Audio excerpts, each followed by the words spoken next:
Hello everyone, myself Shweta Maurya, student of BSc Nursing second year in KGMU।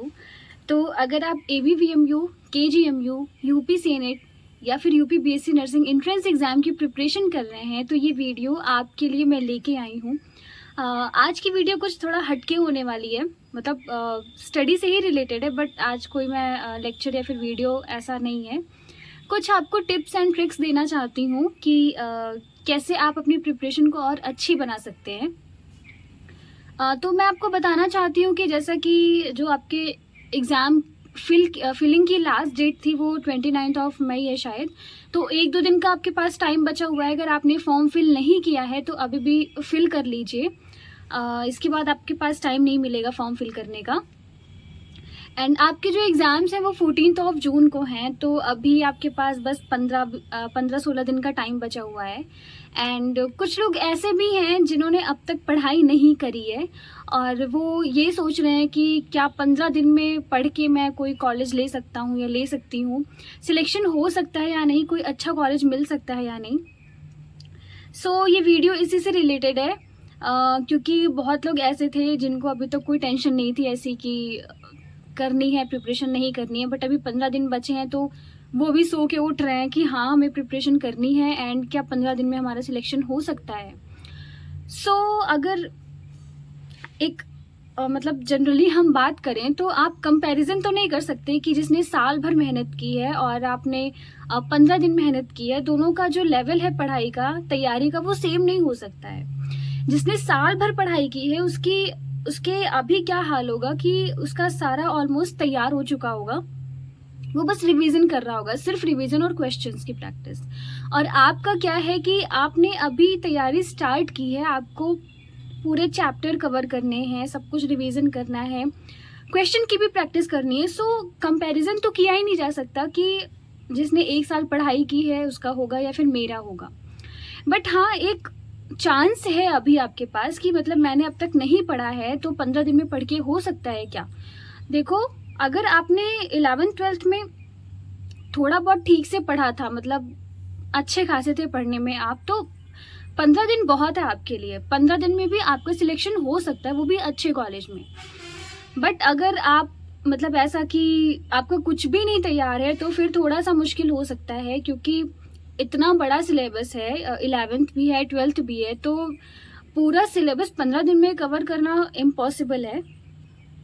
सो मैं कुछ आपको tips देने वाली हूँ कि 15 डेज़ में आप अपनी जो प्रिपरेशन है उसको कैसे अच्छी कर सकते हैं, कैसे आप 160 प्लस स्कोर कर सकते हैं, 150 प्लस या 160 के अप्रॉक्स आप स्कोर कर सकते हैं। तो देखो, सब्जेक्ट्स की अगर हम बात करें तो फिजिक्स, केमिस्ट्री, बायोलॉजी, इंग्लिश और नर्सिंग एप्टीट्यूड 5 सब्जेक्ट हैं। पिछले साल 6 सब्जेक्ट थे, जीके भी इंक्लूड था, बट इस बार हटा दिया गया है। हमेशा की तरह शुरुआत करते हैं फिजिक्स, केमिस्ट्री और बायोलॉजी से। सबसे पहले हम स्टार्ट करें फिजिक्स से। तो बहुत लोग ऐसे हैं जिनकी ये प्रॉब्लम है कि फ़िज़िक्स मेरी बहुत वीक है, तो हम उसमें क्या करें। एंड कुछ लोग ऐसे भी हैं जिनका ये है कि मेरा 12th तो अच्छा है, 12th मेरा तैयार है, बट 11th नहीं तैयार है, क्योंकि आपने 12th के बोर्ड के एग्ज़ाम दिए थे तो 12th आपका तैयार है, बट 11th नहीं तैयार है। तो देखो, अगर आपके 11th नहीं भी तैयार है तो आप अपना 12th पे फोकस करो पहले, एंड एक बार 12th कंप्लीट हो जाए उसके बाद आप 11th का जो थोड़ा बहुत आपसे जितना हो सकता है वो पढ़ना। फिजिक्स में सबसे इम्पॉर्टेंट क्या है कि देखो, आप पूरा चैप्टर नहीं पढ़ सकते, 15 दिन में पूरा चैप्टर नहीं पढ़ना है, बस आपको इम्पॉर्टेंट टॉपिक्स पढ़ने हैं। जो इम्पॉर्टेंट चैप्टर है उसमें इम्पॉर्टेंट टॉपिक क्या है जो आ सकते हैं एग्ज़ाम में, वो आपको पढ़ना है। जैसे कि आपका मैकेनिक्स हो गया, ये तो बेस है पूरी फिजिक्स का, तो मैकेनिक्स तो आप छोड़ नहीं सकते।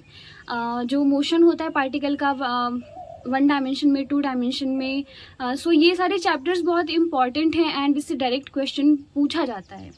तो आपको क्या करना है कि सबसे पहले आपको जो फॉर्मूला है वो देखना है, आपको फॉर्मूला अपना तैयार करना है, एंड उसके बाद आपको क्वेश्चन की प्रैक्टिस करनी है। क्वेश्चन भी ऐसे कि जो बहुत टफ क्वेश्चन है उनको आपको प्रैक्टिस नहीं करनी है। आप मतलब आपके पास कोई बुक होगी, या फिर मैंने भी कई बुक आपको सजेस्ट की थी, एंड 11th-12th की भी आप बुक्स देख सकते हैं जिसमें मतलब जो न्यूमेरिकल सिर्फ फॉर्मूला बेस्ड पे हैं, जो थ्योरी बेस्ड क्वेश्चंस हैं, उसको आप सॉल्व करिए। तो इस तरह से आप न्यूमेरिकल पहले फार्मूला तैयार करिए और उसके बाद अपना न्यूमेरिकल की प्रैक्टिस करिए। उसके बाद उसको एनालिसिस करिए कि आपका कितना सही हो रहा है, कितना गलत हो रहा है। एंड कोशिश करिए कि 2 चैप्टर 3 चैप्टर एक दिन में आप ख़त्म करिए, तभी 15 डे में आपका कवर हो पाएगा। फिजिक्स के बाद अब हम बात करते हैं केमिस्ट्री की। केमिस्ट्री में अगेन आपका 3 पार्ट है, ऑर्गेनिक केमिस्ट्री, इनऑर्गेनिक केमिस्ट्री और फिज़िकल केमिस्ट्री। तो ऑर्गेनिक और इनऑर्गेनिक तो ठीक है, बट लोगों को फिज़िकल केमिस्ट्री में बहुत डर लगता है, क्योंकि इसमें बहुत ज़्यादा न्यूमेरिकल्स होते हैं एंड न्यूमेरिकल सॉल्व करने में बहुत ज़्यादा प्रॉब्लम होती है। तो देखो, अगर ठीक है फिज़िकल केमिस्ट्री आपका उतना नहीं भी तैयार है और आपका ऑर्गेनिक और इनऑर्गेनिक ठीक है, तो आप अपना फोकस करो इनऑर्गेनिक एंड ऑर्गेनिक केमिस्ट्री पे। फिज़िकल ठीक है, थोड़ा वीक है, बट अगर 2 तैयार रहेगा, मतलब फिज़िकल के चक्कर में आप अपना इनऑर्गेनिक और ऑर्गेनिक मत ख़राब करो। आपको डेली मतलब एक एक चैप्टर, तीनों यूनिट्स यानी कि तीनों पार्ट्स जो ऑर्गेनिक है, इनऑर्गेनिक है एंड फिज़िकल केमिस्ट्री, तीनों यूनिट से आपको एक एक चैप्टर करना है डेली। और जो फिज़िकल केमिस्ट्री है उसमें भी आपको सबसे पहले न्यूमेरिकल्स लगाने हैं। न्यूमेरिकल मतलब कि पहले फार्मूला आपको देखना है। जब फार्मूला आपका तैयार हो जाए, मतलब एक एक चैप्टर आपको करते रहना है। आपने एक चैप्टर का फार्मूला देखा, आपने तैयार किया और तुरंत आपको न्यूमेरिकल उसका लगाना है, ताकि आपका वो चैप्टर पूरा तैयार होता रहे। फिज़िकल केमिस्ट्री के बाद इनऑर्गेनिक केमिस्ट्री है, तो इसमें भी ज़्यादा चीज़ें याद करने वाली हैं, सब कुछ रटने वाली चीज़ें हैं ज़्यादातर। और जैसे इसमें पीरियोडिक प्रॉपर्टीज़ हो गया, ये चैप्टर ना बिल्कुल बेस है इनऑर्गेनिक केमिस्ट्री का, कि कौन सा जो एलिमेंट है, कौन से ग्रुप में है, कौन से ब्लॉक में है, क्या क्या एक्सेप्शंस हैं, ये चीज़ें आपको थोड़ी पता होनी चाहिए इनऑर्गेनिक केमिस्ट्री की, तभी आपका जो इनऑर्गेनिक केमिस्ट्री है वो अच्छे से प्रिपेयर हो जाएगी। तो इसमें भी कुछ कुछ आप चीज़ें जो इम्पॉर्टेंट है वो देखते रहिए, रिवीजन पढ़िए और फिर एमसीक्यू सॉल्व करिए, इसके जो क्वेश्चंस हैं वो सॉल्व करिए। अब आती है ऑर्गेनिक केमिस्ट्री। ऑर्गेनिक केमिस्ट्री में भी अगेन जो आपका जीओसी है, यानी कि जनरल ऑर्गेनिक केमिस्ट्री, वो तो पूरा बेस है ऑर्गेनिक केमिस्ट्री का। मतलब कि अगर वो आपने नहीं पढ़ा है तो आपको ऑर्गेनिक केमिस्ट्री आएगी ही नहीं, समझ में ही नहीं आएगा।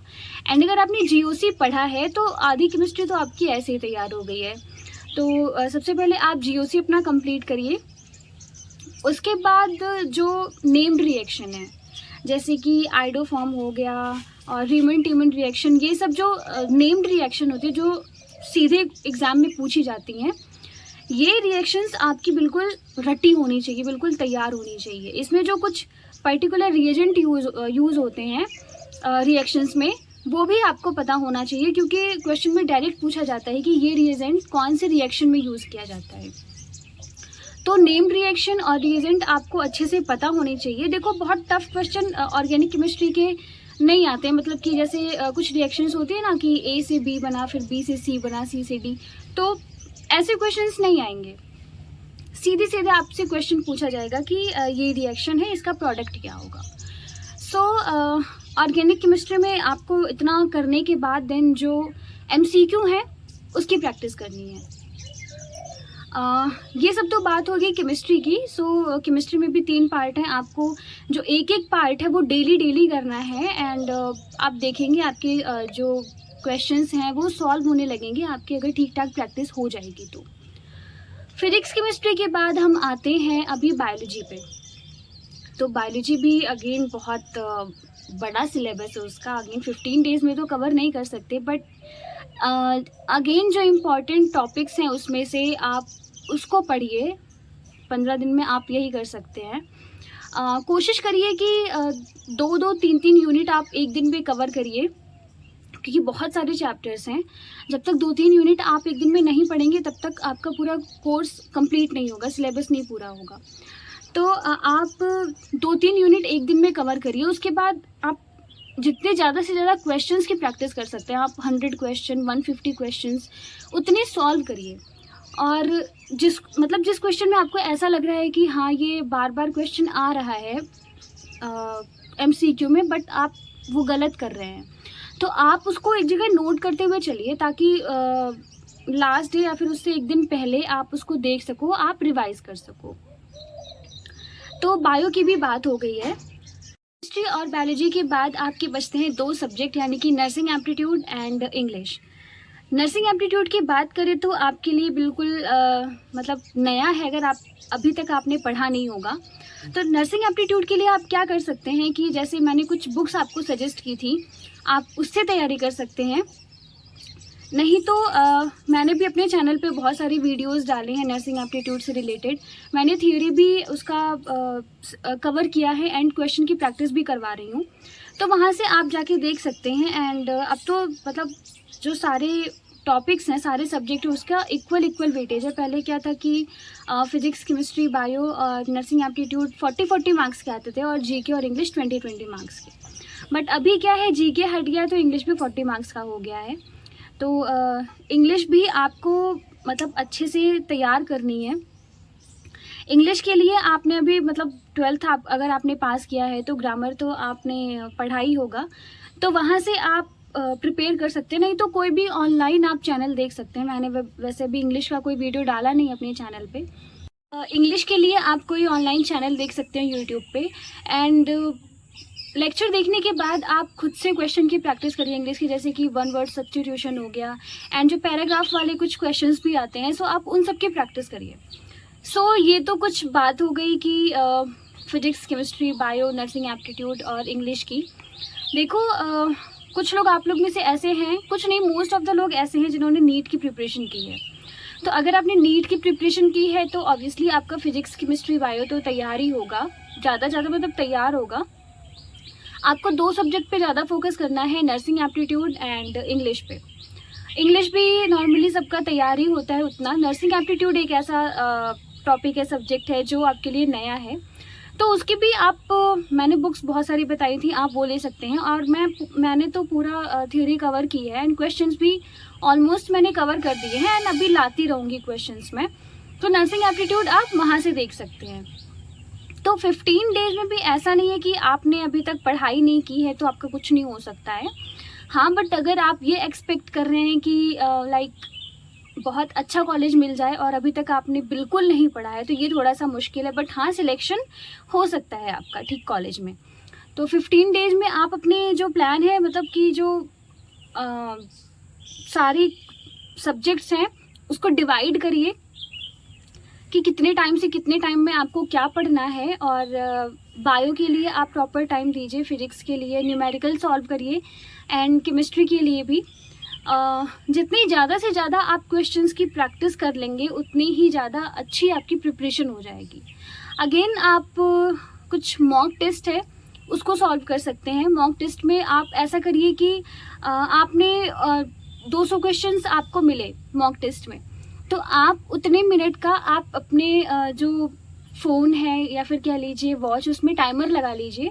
आप OMR शीट खरीद के ला सकते हैं, उसमें आप अपना जो मॉक टेस्ट है वो सॉल्व कर सकते हैं, जिससे कि आपकी जो प्रिपरेशन है, जो भी कमियां हैं वो आपको पता चले। एंड टेस्ट देने के बाद आप उसको एनालाइज करते रहिए कि क्या दिक्कत हो रही है, अभी क्या क्या आपको नहीं आ रहा है। ऐसे अभी 15 दिन है, आप एक बुक में 10 मॉक टेस्ट आते हैं, आप 10 दिन में एक एक करते रहेंगे तो आपकी अच्छी खासी प्रिपरेशन हो जाएगी। तो अगेन मैं कहूँगी कि अभी भी टाइम है आपके पास, ऐसा नहीं कि बिल्कुल 2 दिन बाद आपका एग्ज़ाम है और कुछ प्रिपरेशन नहीं हुई है। अभी भी टाइम है, अगर आप चाहें तो अच्छे से तैयार कर सकते हैं। और बात रही कि रिवीजन बहुत ही ज़्यादा इम्पॉर्टेंट है। जितना ज़्यादा से ज़्यादा आप रिवीजन करेंगे उतना अच्छी आपकी प्रिपरेशन होगी। और रिवीजन का ये मतलब नहीं है कि आप पूरा चैप्टर पढ़े जा रहे हैं। लाइक आपने एक बार पढ़ा होगा तो आपने हाइलाइट्स किए होंगे बुक में, बस आपको देखना है, उस चीज़ को देखना है ताकि आपके माइंड में वो चीज़ें रिकॉल हों। एक लाइन को मतलब ऐसा नहीं कि एक चैप्टर में आप 1 घंटे लगा रहे हैं, उसको आप रिवीजन नहीं कह सकते हैं। जो ठीक है, जो बड़े चैप्टर्स हैं लाइक जेनेटिक्स वगैरह, उसमें अगर 40 मिनट्स लग रहे हैं, 45 मिनट्स, तो ठीक है। बट जो छोटे चैप्टर्स हैं उसमें आपको ज़्यादा टाइम नहीं देना है, बस एक लाइन को एक बार देखना है और आगे बढ़ते रहना है ताकि चीज़ें आपको याद होती रहें, आपके माइंड में आती रहें। और जितनी ज़्यादा से ज़्यादा आप रिवीजन कर सकते हो उतना ज़्यादा से ज़्यादा आप रिवाइज़ करो चीज़ों को। क्वेश्चंस की प्रैक्टिस भर भर के करो, जितनी ज़्यादा से ज़्यादा हो सकती है उतनी ज़्यादा से ज़्यादा क्वेश्चन की प्रैक्टिस करो। एंड अगेन नींद बहुत इम्पॉर्टेंट है, रेस्ट करना बहुत इम्पॉर्टेंट है, इंटरटेन करना भी इम्पॉर्टेंट है। आप कुछ टाइम लाइक पूरे दिन बैठे मत रहो, थोड़ी देर अदर एक्टिविटीज़ को भी दे दो, लाइक कि आप सॉन्ग सुन रहे हो, थोड़ा बहुत गेम खेल लिया, तो ये सब भी ज़रूरी है, वरना आप पढ़ते पढ़ते बिल्कुल ऐसा एग्जॉस्ट हो जाओगे और पढ़ने में भी मन नहीं लगेगा आपका। और दूसरी बात कि नींद बहुत ज़रूरी है, प्रॉपर रेस्ट करो ताकि आपका माइंड फ्रेश होता रहे, ताकि आप फिर से उसी एनर्जी के साथ और अच्छी एनर्जी के साथ आप पढ़ाई कर पाओ। सो आई होप आपने कुछ तो मतलब समझ आया होगा, थोड़े बहुत आपको टिप्स मिले होंगे कि 15 डेज़ में भी पढ़ाई हो सकती है या नहीं। तो आप पढ़ाई करते रहिए एंड और जो भी आपके डाउट्स हैं वो प्लीज़ मुझसे पूछिएगा ताकि मैं ज़्यादा से ज़्यादा आपकी हेल्प कर सकूं। एंड अभी तो बिल्कुल ऐसा है कि हमारी समर वेकेशन चल रही है, मैं अभी घर पे हूँ, बट घर पे भी बिल्कुल टाइम नहीं है दिन भर वीडियो बनाना, ये करना वो करना, और ऐसा लग रहा है कि मतलब आप लोग का नहीं मेरा ही एग्ज़ाम है। मुझे और कहीं भी जगह घूमने जाना था, बट मैं मम्मी से कह रही हूँ कि नहीं मतलब एग्ज़ाम के बाद मैं फ्री होंगी, तो ऐसा लग रहा है कि मेरा ही एग्ज़ाम है। तो आई होप जो मैं मेरे से जितनी भी मेहनत आपके लिए हो पाए मैं उतनी करूँ, इतनी आपकी हेल्प करूँ, और आपका सिलेक्शन अच्छे से अच्छे कॉलेज में हो। अगर उसमें मेरा थोड़ा सा मतलब ऐसा योगदान रहे, थोड़ी सी मेरी हेल्प हो जाए, तो मुझे बहुत अच्छा लगेगा उस चीज़ में। सो अगेन जो आपको डाउट्स हों आपके, वो प्लीज़ मुझसे पूछिएगा, मैं ज़्यादा से ज़्यादा कोशिश करूँगी कि मैं रिप्लाई करूँ। And physics, chemistry, bio, nursing aptitude, इसकी वीडियो में भी मैं अपने चैनल पे डाल रही हूँ। जो क्वेश्चंस हैं नर्सिंग एप्टीट्यूड का तो बहुत ज़्यादा हो चुका है कवर, फिजिक्स, केमिस्ट्री और बायो का भी मैं चैप्टर वाइज करवा रही हूँ ताकि जो क्वेश्चंस हैं वो तैयार होते रहें, आप जाके देख सकते हैं। तो आज की वीडियो में इतना ही। आप प्लीज़ अच्छे से पढ़ाई करते रहिए। Okay, all the best.